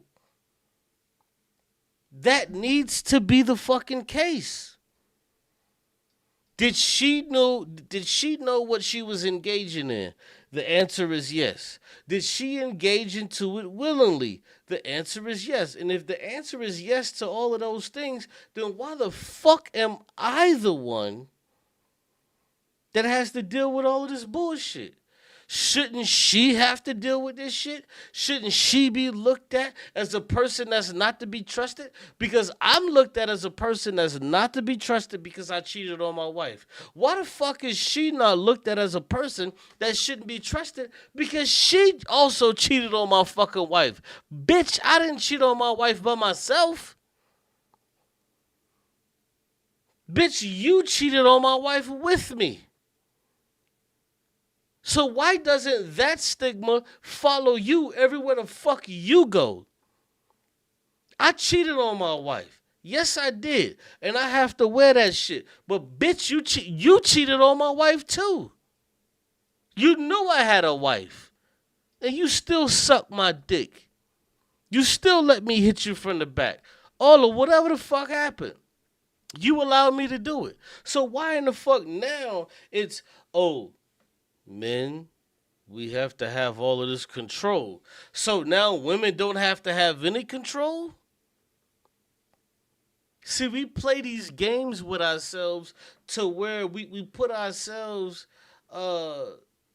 in bad situations. No, that's not how it should be. You're just as much as a fucking scumbag. If you want to call me a scumbag for cheating on my wife, you're just a fucking scumbag. You knew I was married, and you still let me hit you from the back. You still let me bust over your face or whatever the case may be. You still allowed me to do these things. So how the fuck are you not in the same situation that I'm in? I'm never finna sit back and be like, oh, it was just me doing this all by myself. If it was me doing it all by my fucking self, I could have just jerked off. But that's not what the fuck happened. That's not what the fuck happened. The fuck out of here. And I'm not standing for them niggas that's finna sit here and say that I need to have fucking dick control when these bitches ain't got pussy control. How about you put it on both of us? And we say, yeah, we both were wrong. But what happens is they don't want to tell the women that they're fucking wrong in the situation.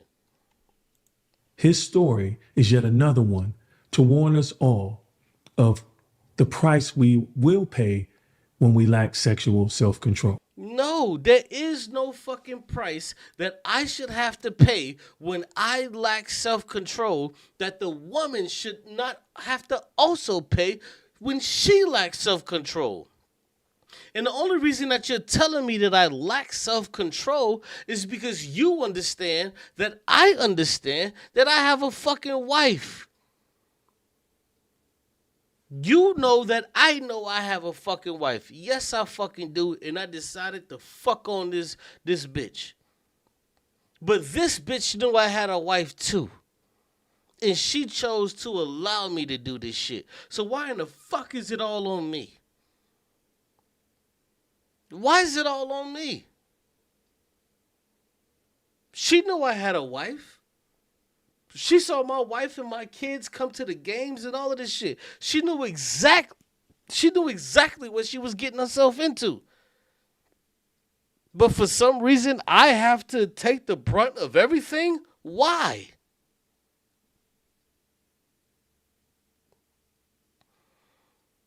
Why does my life have to be fucked and then she can just go on to whatever college or whatever and just make money for the rest of her life and nobody fucks with her because they're scared to say anything to her? Why the fuck is that the case? This woman cheated on my wife too. I cheated on my wife. Yes, you know what? I'm going to stand up, I'm going to grab my nuts, and I'm going to say I was wrong for doing that. But when the fuck does it come down on her to where she has to understand that she cheated on my wife too? I ain't cheat by my fucking self. She cheated on my wife too. She knew I had a fucking wife when she was slurping my shit. And as men, we got to stop saying this shit, bruh. We got to stop giving these motherfucking hoes, these ancillary ass bitches, we got to stop giving them this bullshit. No, you cheated too. Now, for the women that were played and didn't know, that's something different. But motherfucker, I was the goddamn coach of the U of M. You knew who the fuck my wife was. You passed her a few times and probably smiled at her. Don't act like you ain't know who the fuck my wife was. Don't act like you ain't know what the fuck we were doing. You knew what we was doing, while we were doing it, when we were doing it. And you enjoyed doing the shit, because if you didn't, you would have stopped it. Stop playing these goddamn games. And niggas and men, we have to stop doing this shit. Yes, we know we are wrong when we're doing what we're doing. Hear what I'm telling you. We know we are wrong. But when the fuck do we tell women, you know you were wrong too? If I'm barred from getting another motherfucking coaching job, then this bitch should be barred from doing whatever the fuck she was doing. If she was a coach's trainer or whatever the fuck, she should be barred from doing that ever. Because she know what the fuck she was doing. She was sucking my dick from the back, knowing good and goddamn well I had a goddamn wife. Knowing I had kids in the crib sleeping, but I'm creeping with you. Knowing this shit. But when everything goes down, I lose every fucking thing. And she just gets to get another fucking opportunity. Nigga, no. Proverbs chapter 5, verse 8. And not when nigga gonna bring out a fucking Bible verse. Who is that Bible verse for? Is it for me and her, or is it just for me? Is that Bible verse just for me, or is it for her too? Because contrary to what the fuck you're talking about, I was actually fucking somebody when I got caught cheating. I was putting my dick into another woman. So if you want to read a Bible verse and you want to talk about what the fuck I was doing, you have to understand that I was actually doing it with somebody else, another woman. She ain't in the motherfucking free and clear, nigga. So don't read no fucking Bible verse for me. How the fuck does the Bible verse only affect me? And for her, it just kind of shields everything. Nigga, please. With us. And even today tells us to stay away from her, the immoral woman. Don't go near the door of her house. If you do, you will lose your honor, and you will lose to merciless people all. Nigga, no. Fuck no. Just because you may cheat on a woman doesn't mean that you lose your fucking honor, nigga. What is you talking about? You made a goddamn mistake. You made a mistake. You don't lose your honor by cheating on your fucking wife, nigga. What is you talking about? You made a mistake. A lot of the shit that you used to talk about, you can't talk about it anymore, but you don't lose your goddamn honor. Listen, all of the things that this dude would talk to these people, these young people about that play football for him, he doesn't lose that shit. That still means something. He doesn't lose his honor. No, because his honor is a fucking man. But he fell weak as a goddamn man. And that's even another whole nother story to tell. So we can say, damn, I felt weak, and don't you fall weak. Don't be like me. Nigga, you don't lose your goddamn honor because you cheat on your motherfucking wife or your goddamn husband. Nigga, you don't lose your fucking honor. You a fucking sucker for real. But you don't lose your honor. Everything that you done built up, all of the people's lives that you done fucking changed, now that goes to shit. Because you cheated on your wife, all of that goes into the trash because you cheated on your wife. That goes into the garbage. All of the young men's life, the young girl's life that you done fucking changed. Who's on the verge of fucking killing themselves. All of this shit. All of the people that you done saved and all of the people that you done talked to and changed their fucking lives. All of that goes into the fucking garbage and you lose all of that because you cheated on your wife? Well, what the fuck happens when you divorce your wife? Does that go away too? Nigga, no. You made a mistake. Just like a lot of those young kids, they've made mistakes in their lives. And you understand the mistakes that they fucking made. And you want them to be better than their mistakes. So you just got to claw your goddamn way back. That's not how this shit works, nigga. You don't just get to throw away some fucking body because they made a mistake about their fucking wife or whatever the fuck. No, nigga, that's not how this shit goes. That you have achieved. And strangers will consume your wealth, and someone else will enjoy the fruit of your labor. But we continue to fold to our desires that lead us to sin, that destroy our homes, our careers, families, friends, futures. And that's what I want us all to avoid. Why I fight so hard to make sure I don't put myself in compromising positions, make sure I'm not around or hire or be in positions where women who I sense are attracted to me, they can't be around. I have too much to lose. But spiritually, the Most High has too much riding on this broken vessel that he uses to bring glory to himself and to free many of you who are watching right now.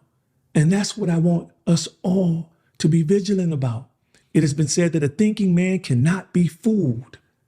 We must start practicing self-control, contemplating the decisions we make or the outcomes from them before we make them. Are we ruling our desires? Are we guarding our hearts? Are we protecting? This is nonsense, bro. Because I'm going to tell you right now, if you're a young man listening to what I'm telling you within the sound of my voice, bro, when you dealing with a woman, she should be able to enhance your honor. She can't take this shit the fuck away, bro. She should be able to enhance it.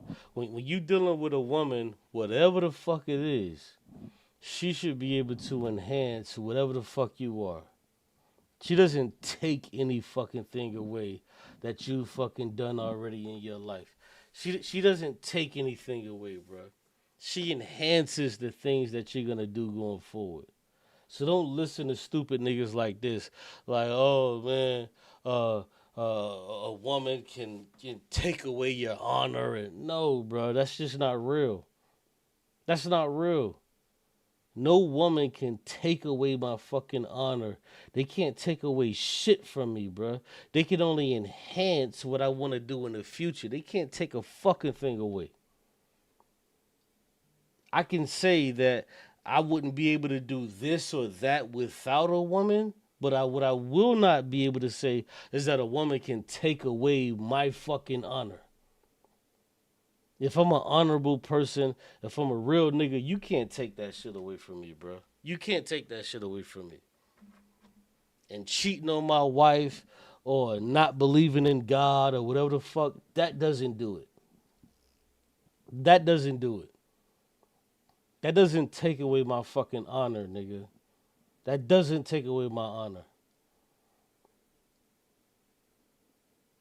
Nigga, loving my wife doesn't bring me honor, nigga. I have to come with honor.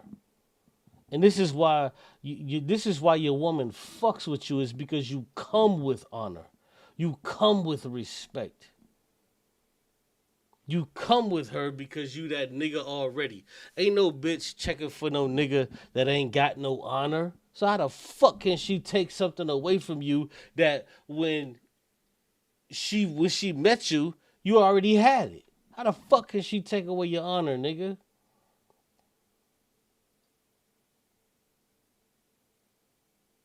Ain't no woman can take away your motherfucking honor, nigga. She fuck with you because you got honor, because you that type of nigga. She respects you. Don't listen to these niggas, bro. These niggas don't know what the fuck they talking about, bro. Don't do it. It's a waste of time.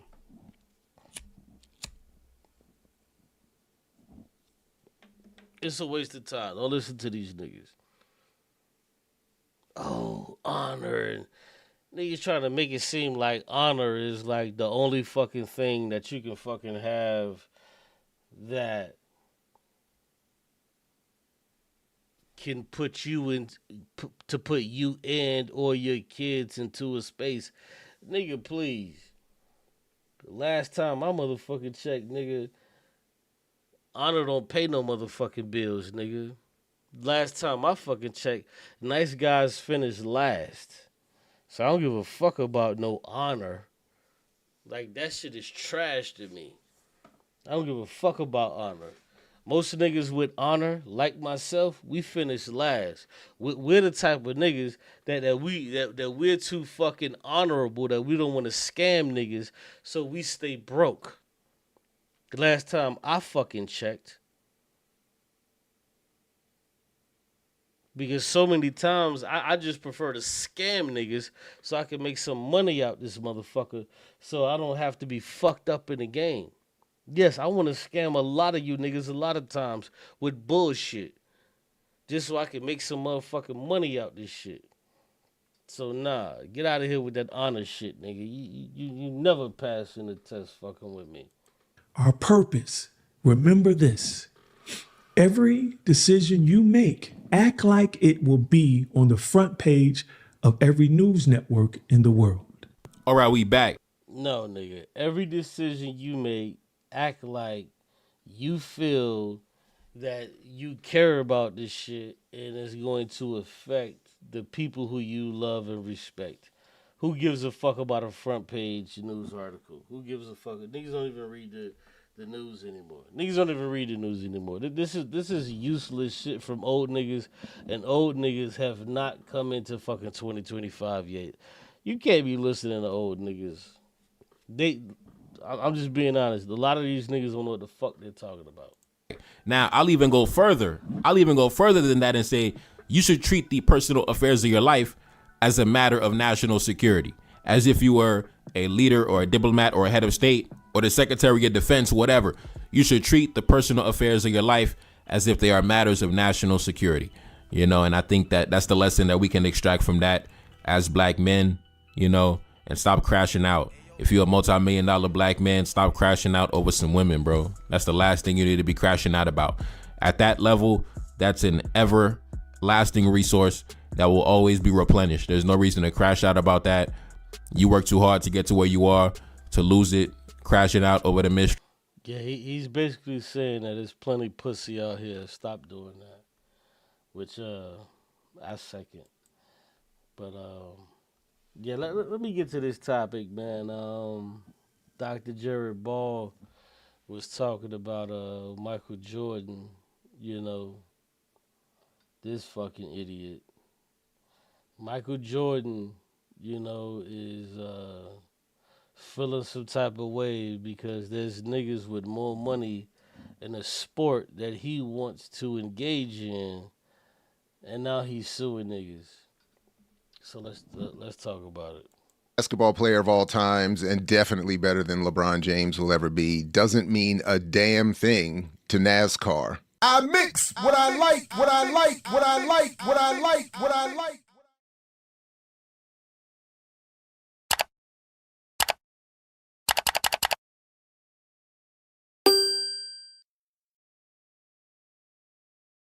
Big shout to the Double O African community that sent me this. I had definitely missed this story, but it, to the point of those who made me aware of this, it fits and helps explain yet again my argument around buying power. So thank you all very much for sending it. And let's see why. The headline here from The Guardian about a week ago: why is Michael Jordan suing NASCAR? The blockbuster antitrust trial explained. The basketball legend says NASCAR gives teams too little power with too much risk. His lawsuit could force historic changes to how one of America's biggest sports is run. And yes, as the article points out, that is, yes, they mean that Michael Jordan, the Michael Jordan, the greatest basketball player of all time. So basically, what it sounds like to me is that you have a capitalist who's upset with other capitalists and saying, damn, y'all have so much money and so much power, and I want to get into this sport and I want to win, but I can't win because of the way how you guys control this shit. It's weird as shit. I'm definitely better than LeBron James and anyone else who has ever laced him up for the National Basketball Association. But again, that doesn't mean anything to the good folks at NASCAR, and it doesn't mean anything to the broader political economy. And ultimately, it really doesn't even mean anything to the overall condition of black people or anyone else. The first thing I wanted to point out is that they're talking about this in the context of an antitrust trial. And of course, antitrust is supposed to be the rules and regulations that assure that capitalism doesn't tend towards its own tendency or trend towards its own tendency by... But this is how you know that capitalism is a problem. This is how you know that capitalism is a problem, because you have to have shit like antitrust.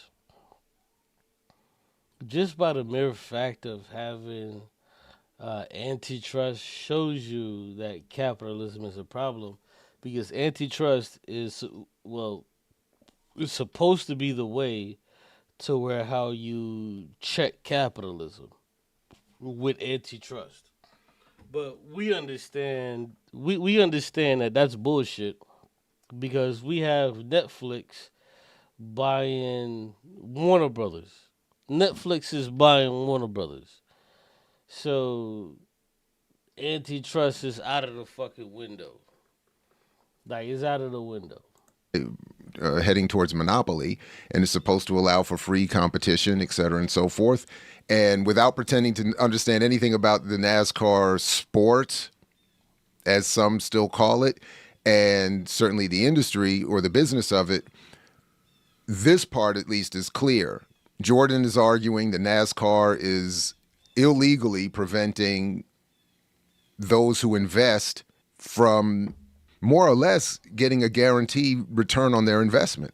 Jordan's... Right. So you have a capitalist that's mad at other capitalists that himself as a capitalist can't make the amount of money that he wants to make or should be making.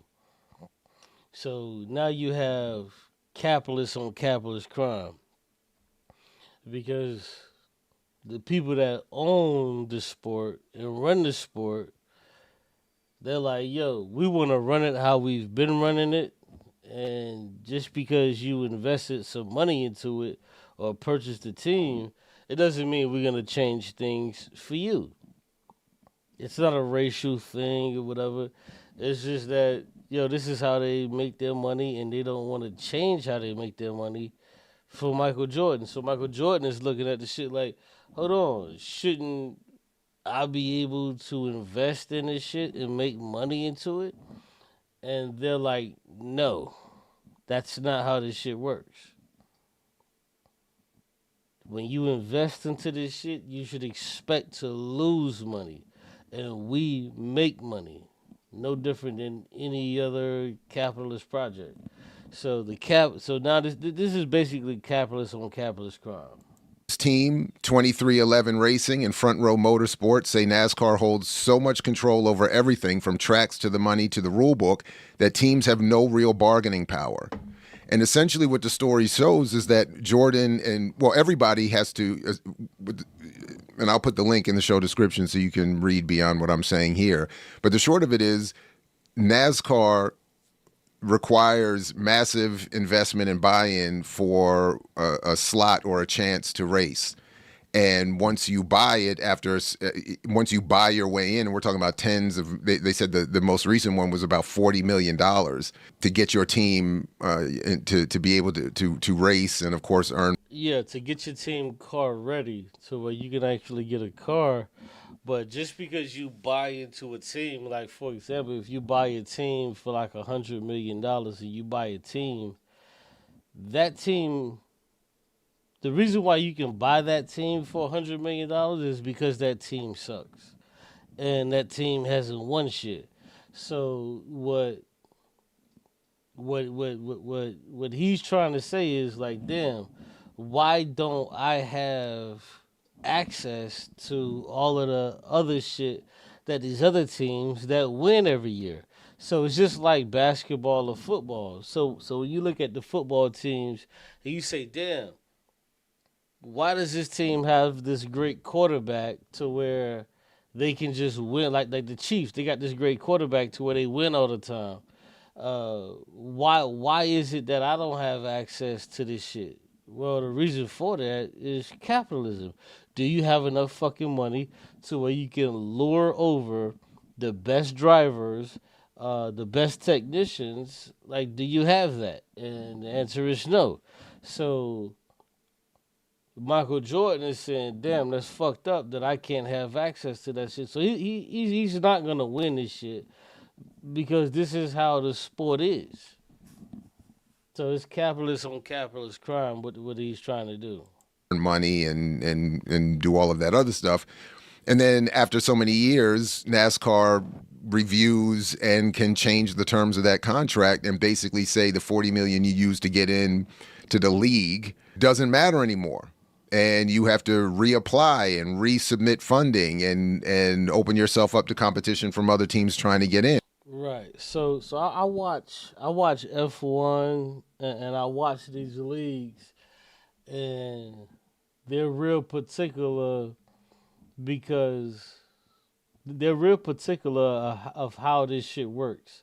So the drivers that drive these cars, yes, they do matter. Just like, like the example I gave, like the quarterbacks on your team, like the drivers do matter. But if you don't have a car that can actually win, then you're just behind. So they have specifics to where there's certain things you can do to your car, there's certain things you can't do to your car. So Michael Jordan is not understanding that, hey, there's things that you can do to your car, because he feels like he has a good driver, but he doesn't have the best drivers. So he's feeling like, I can sue these people to try to change the rules to where it can make it a more even playing field. But what he's not understanding is this is what poor people have been trying to do for the past fucking 80 years. We've been trying to do the same exact thing that he's doing, is that we're trying to change the system to where the poor people or the people with less skin in the game, we actually control the shit. So he's going to fail. And it's funny because you have a capitalist where Michael Jordan could invest more money. He could overspend. He could overspend for a lot of these drivers, but he understands that if he were to overspend for these drivers, the best you're gonna get is top 5 wins. No different if you were to take like Patrick Mahomes off of the best football team and you put him on a mediocre team. No, you're not going to be winning Super Bowls, but you'll be in the playoffs every year. So what Jordan wants to do is he wants to take Patrick Mahomes off of these motherfucking teams, and he wants to make sure that he makes the playoffs every year. But when it comes to racing, it doesn't work that way. You have to spend money in the way how he's looking at it is, I don't want to just keep spending my fucking money and I don't get anywhere. But in actuality, you won't get any fucking where because you can have the best car, but if you don't have the best driver, you don't get anywhere. No different than you can have the best team, but if you don't have one of the best quarterbacks, your team ain't going nowhere. So this is why he's really pushing this lawsuit. In fact, as they say here, to get what they call a golden ticket or a charter to access the races, the last one went for $45 million. And then these charters can expire and be renewed only on NASCAR's terms. So it's like if you bought an ice cream truck permit in 2016 for $5, and in 2025 the city tells you, oh, by the way, your permit expires now, renew it on our terms or else. It's like buying a house and then having the landlord show up to say, actually, this is still mine. You'll need to reapply every few years if you want to keep living here. NASCAR, founded 76 years ago by the France family, insists it has violated. Yeah, so Jordan wants to change it. And it's funny because that's what us working poor we want to do.